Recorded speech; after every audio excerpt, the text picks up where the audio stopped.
이재명 정권의 국정위가 그야말로 폭주 기관차처럼 개혁에 박차를 가하고 있습니다. 검찰, 법원 카르텔 못지않은 또 하나의 카르텔 조직, 기재부가 결국 해체 및 분리될 것이 확정됐다고 합니다. 경향신문 단독입니다. 이재명 정부의 국정기획위원회가 정부 조직 개편안의 핵심 이슈인 기획재정부를 기획예산처와 재정경제부로 나누기로 사실상 확정했다는 소식입니다. 간단히 말해 예산을 담당하는 예산처는 국무총리실 산하에 두고 경제정책 전반을 기획하는 재경부가 현 금융위원회에 국내 금융정책 부분을 가져오기로 했다는 것입니다. 또한 이 모든 걸 관통하는 핵심은 그동안 기재부가 정부 부처의 왕으로 군림할 수 있었던 예산 편성권을 기재부에서 회수한 것이라 할 수 있겠는데, 이재명 대통령도 후보 시절 기재부 조직 개편을 통한 예산 기능 분리를 공약했던 만큼 이번 국정위의 기재부 개혁은 불가피한 수순이었습니다.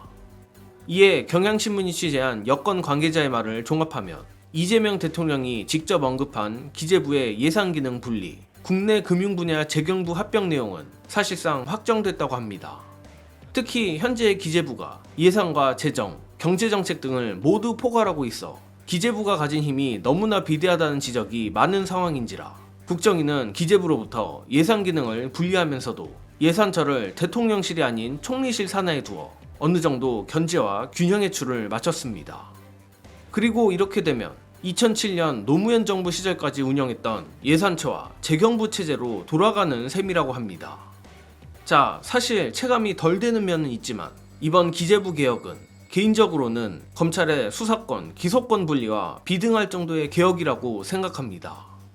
더욱이 모두에서도 말했듯 검찰과 법원의 사법 카르텔이 워낙에 티나게 폐악질을 부려 그렇지 지능적으로 악랄하게 민주정부의 발목을 잡아왔던 조직이 바로 이 기재부라는 점은 누구도 부정하기 어려운데, 그 기재부가 정부를 상대로 배짱을 부릴 수 있었던 예산 편성권이란 막대한 권력을 회수함으로써 예산으로 선출 권력을 협박하는 폐악질은 어느 정도 차단이 됐습니다.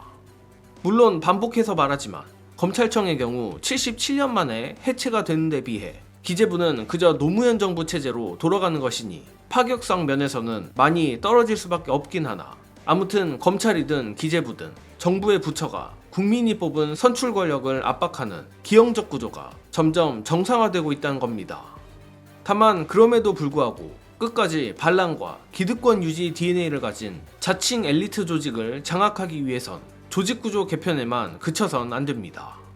뻔한 말이면서도 핵심적인 말이지만 제도와 조직구조가 아무리 좋아도 그 내부의 사람이 엉망이면 제대로 되는 게 있을 수 없는 만큼 저 늘공들이 말을 안 듣고 이상한 짓을 하면 선출 권력이 칼질하는 것을 보여줘야만 합니다. 특히 늘공들을 너무 믿은 문재인 정부를 지켜보며 그 피해를 고스란히 받은 이재명 대통령이라면 이를 본능적으로 아리라 보는데, 관련해 송영길 전 대표가 말하는 뼈아프지만 우리가 절대 잊어서는 안 될 교훈 영상으로 보시고 오겠습니다. 문재인 대통령 시절에 제가 당대표가 됐잖아요. 그때 홍남기 부총리였습니다. 제가 이재명 후보를 당선시키기 위해서 이준석 대표와 만나 전국민 재난지원금을 야당 대표랑 합의까지 해왔어요. 근데 홍남기가 반대한 거잖아요. 끝까지 반대했습니다.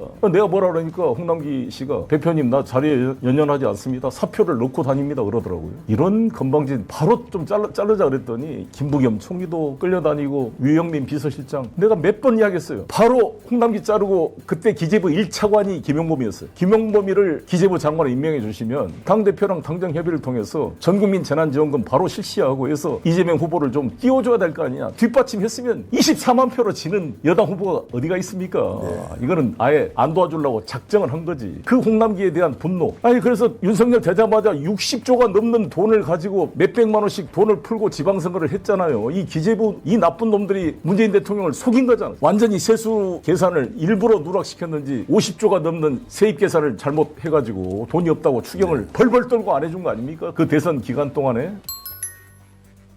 기재부와 검찰은 생리가 다른 듯하지만 민주정권에 호의적이지 않다는 점, 그리고 대놓고든 밑에 숨어서든 발목을 잡는다는 점에서 비슷한 점이 있습니다.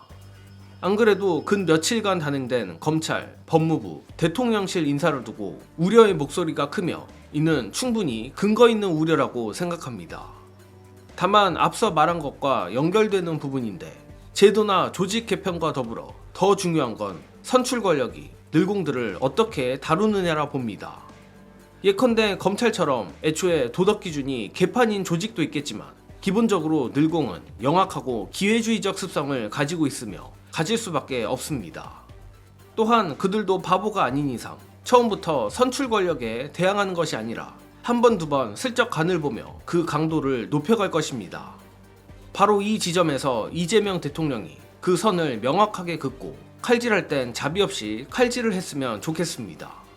물론 성남시장, 경기도지사를 거치며 이재명 대통령이 가장 잘했던 일이 바로 그런 점들이기에 걱정은 없습니다만 분명 언젠가 친윤이라 의심받는 인사들이 슬슬 선을 넘으며 대통령과 맞먹으려 들 텐데 절대 그들의 장난질에 이재명 대통령이 타협해주지 않기를 바랍니다. 이번 영상은 여기서 마칩니다. 영상 봐주신 여러분 감사합니다.